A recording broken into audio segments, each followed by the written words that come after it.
congratulations on the win back in the win column. I guess what are the emotions after a victory like that when you go off this card? They're great. Every time I get a finish, it's high emotions, especially with my dad in my corner again. You guys see, every time I get a win, it's kind of our deal. He rides me around the cage like that. So I'm glad not only to get a win, but to be back on such a short notice, take a fight on short notice, and win in a dominant fashion. Last time, some health things came into play in the second round, but no excuses. Jasmine did a great job, and I was looking to get back in there and show that that's not me, who you guys saw last fight. You did mention this was a short notice fight, so how much time did you have to prepare, or was there even a game plan? Was there enough time to put together something? There was time to go over a game plan. To be honest, Cachoeira is a fairly simplistic opponent as far as what I had to watch out for. Knew she was a heavy hitter, knew that she had good hands, and knew that she could be a bully in the cage. And went in there cautious, knowing that she's also had some times that were questionable in fights. Protect my eyes, protect everything. Hands got stuck where they shouldn't have multiple times, which was kind of frustrating, but I wanted to soften her up, make sure I didn't have to worry about anything.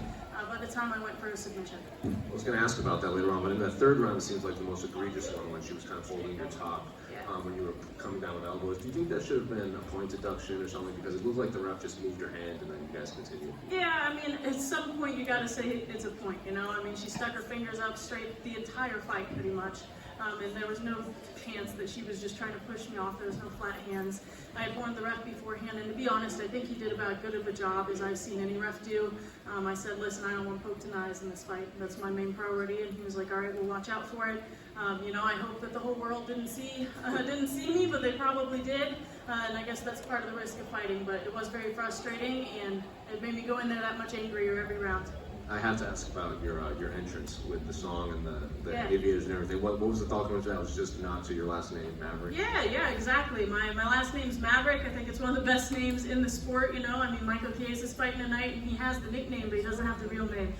So I go in there, repping that every time. Top Gun's kind of the perfect entrance with it, and I love the movie, I love the song, I love America, so it all goes together. Final one for me, short notice fight, but when do you want to get back in there? Do you want to keep this activity, or would you like a full camp? Absolutely, I love money. I love money, and activity equals money, right?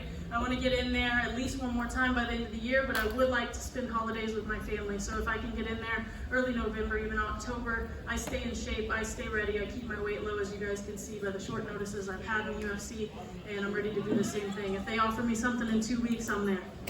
If you could kind of walk me through that finish, you took the top mount, and I thought at one point you were going to drop some elbows, maybe get a little vicious, but you end up going the arm bar. Was that something that you kind of assumed that if it presented itself, you were just going to take that and get that quick out? Well, I was finally off the cage, it's a little bit more dangerous to go for a submission when they have something near them that they can posture up against. I'd softened her up plenty, thrown a lot of elbows, thrown a lot of punches, and she kept just sticking those hands up there, pure for the taking for an arm bar. And I just wanted to wait until I had her in enough pain and stuff that she wouldn't fight it off as much as she would have the first or second round.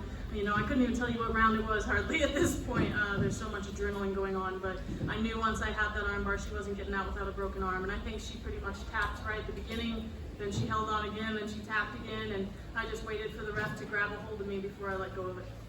Congrats on the victory. Thank you very much. Miranda, Yes. you had some huge pops from the second and third round, specifically the takedowns. I'm just curious, how did you like fighting in Utah? Oh, it was great. I was supposed to fight in Utah last year, and it got canceled late on Thursday night against Shannon Young because of a weight issue. And so I was really happy to come in here and put it in front of fans, finally get to show up and show out instead of just sitting in the crowd watching. I gotta ask you, based off of that as well, I'm a Salt Lake City reporter, did the elevation at all affect you during this fight, or did you not feel that at all? Not at all, but I'm from Denver. I've been training in Denver now for 2 years. I think it's a big advantage coming in here. I knew she's from the Miami area or MMA Masters, wherever that is in Florida, and I knew that was gonna be one advantage, but I was going in there expecting a 15-minute war regardless, and I was ready. Back here. Quick question. With you coming back so soon, was there any concern with the eyes and everything, eye drops before the fight and all that? Was there any concern? Concerns. There's always concerns, especially with this opponent. My dad was like, I'm going to jump over the cage if she pokes you in the eye. And, the Jillian Robertson fight, it was very intentional. She tried to literally gouge her eyes out. So we were very cautious. Like I said, we sat back in the back, told the ref, please watch out for this. I've had retina surgeries in the past. I don't really want to go blind in this sport, although I love it and have given it my all every time. I don't really want them to take my eyes from me in the process.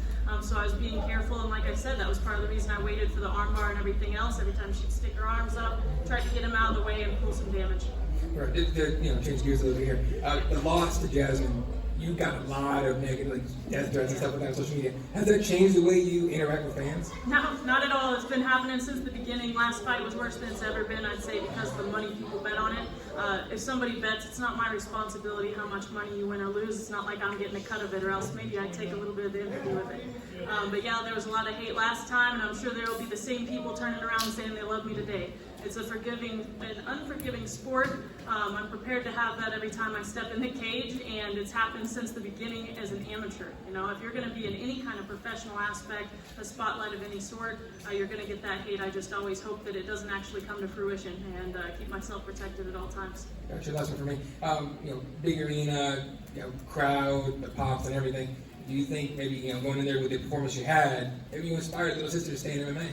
And maybe, she had a lot of thought going into it. My little sister is still a great training partner, no doubt. Maybe she'll come back eventually. She's only 19 years old. But I'm not one of those people that's going to be telling her to do it. If she doesn't want to do it with her life, she has so much potential to do other things. I do as well.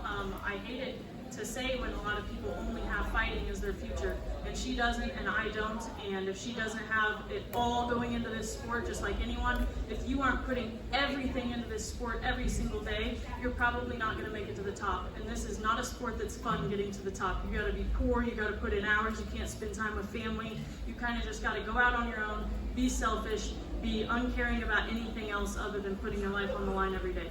And I really will talk about nicknames. I know this is for sure my last one, but any thought to change your nickname to Top Gun? There's been thought.